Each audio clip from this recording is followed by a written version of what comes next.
नमस्कार, आदाब, सत श्री अकाल, जय भीम, जोहार। मेरा नाम है नवीन कुमार। सिद्ध हत्यारा और बलात्कारी राम रहीम 8 साल में 15वीं बार 40 दिन के पैरोल पर बाहर आ रहा है।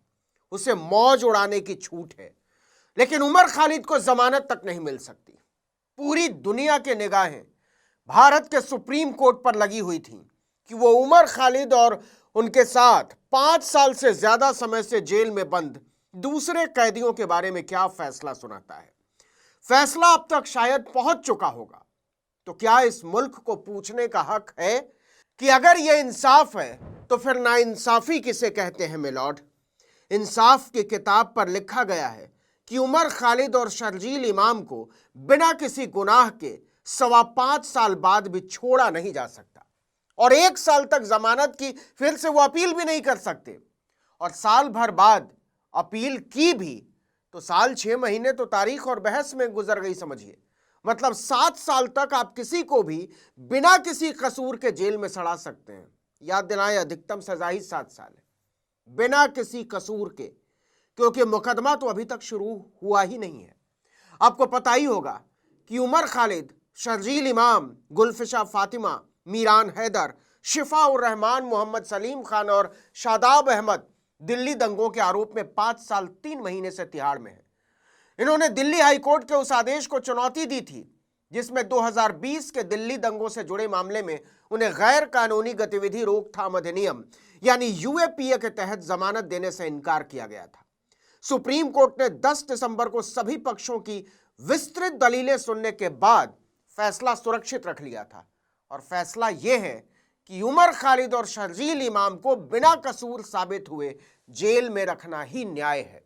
हालांकि कोर्ट ने 5 दूसरे आरोपियों को 12 शर्तों के साथ जमानत दे दी है। इतना ही नहीं, सुप्रीम कोर्ट ने कहा कि उमर खालिद और शर्जील 1 साल तक इस मामले में जमानत याचिका भी दाखिल नहीं कर सकते हैं। दरअसल फरवरी 2020 में दिल्ली में भड़की हिंसा में 53 लोगों की जान चली गई थी। 250 से ज्यादा लोग घायल हो गए थे। इसे लेकर पूरी दिल्ली में 750 से ज्यादा एफआईआर दर्ज की गई थी। फैसले के बाद उमर की साथी बनो ज्योत्सना लाहिड़ी ने उमर खालिद के साथ हुई एक अति संक्षिप्त बातचीत को लेकर एक बहुत ही प्यारा संदेश ट्वीट किया। उमर ने कहा, जिन्हें जमानत मिली मैं उन्हें लेकर बहुत खुश हूं। बनो ने कहा, मैं कल जेल आऊंगी मुलाकात के लिए। उमर का जवाब था, ठीक है आ जाना, अब यही जिंदगी है। क्या भारत की न्याय संहिताओं में किसी की उम्मीदों के टूटकर बिखर जाने के इस सुंदर सलीके का जरा भी अर्थ बचा है? और कमाल की बात तो यह है कि भारत के मिलॉर्ड संवेदनशील भी कहलाना चाहते हैं। देखिए कि इन 5.25 सालों में दिल्ली पुलिस चार्जशीट तक दाखिल नहीं कर पाई है। मुकदमा तो उसके बाद शुरू होगा। दिल्ली पुलिस ने जमानत याचिकाओं का विरोध किया। पुलिस का कहना है कि उमर खालिद और शर्जील इमाम दिल्ली में दंगे भड़काने के मुख्य साजिशकर्ता थे और सुनवाई में देरी के लिए आरोपी खुद जिम्मेदार हैं।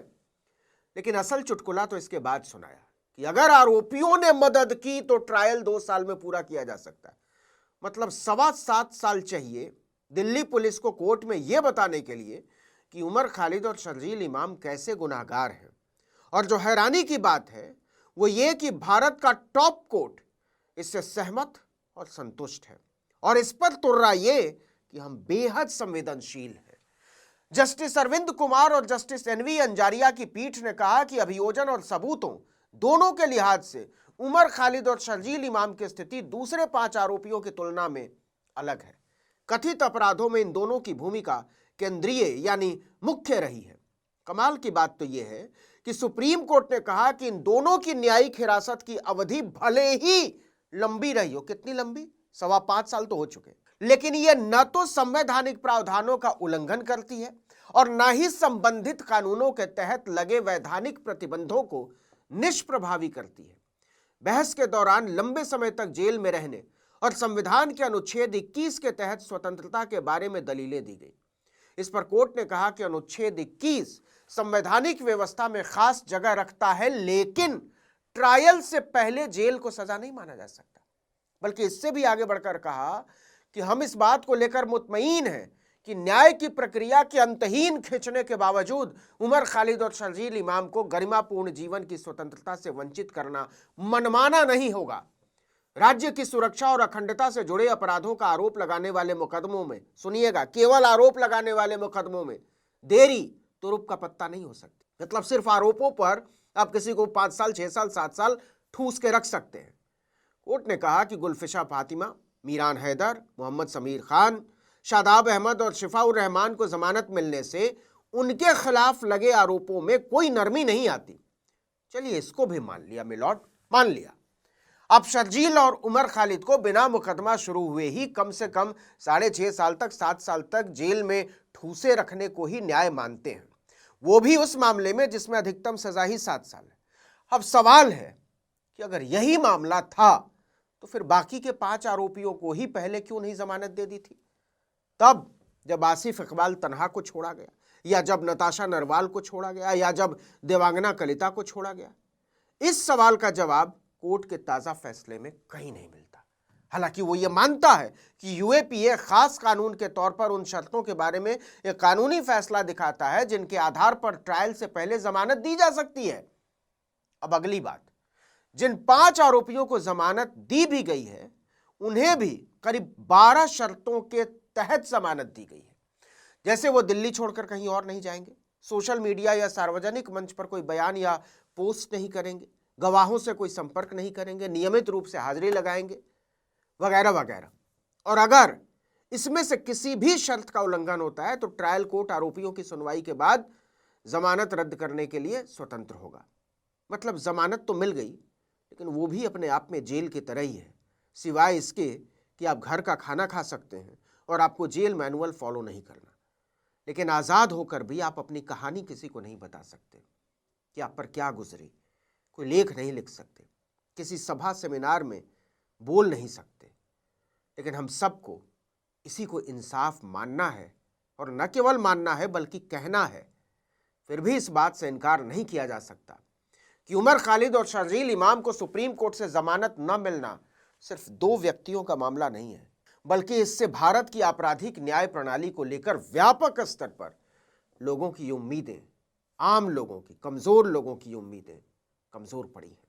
जमानत न मिलने से यह धारणा मजबूत हुई है कि असहमति को देशद्रोह या आतंक से जोड़ना आसान हो गया है।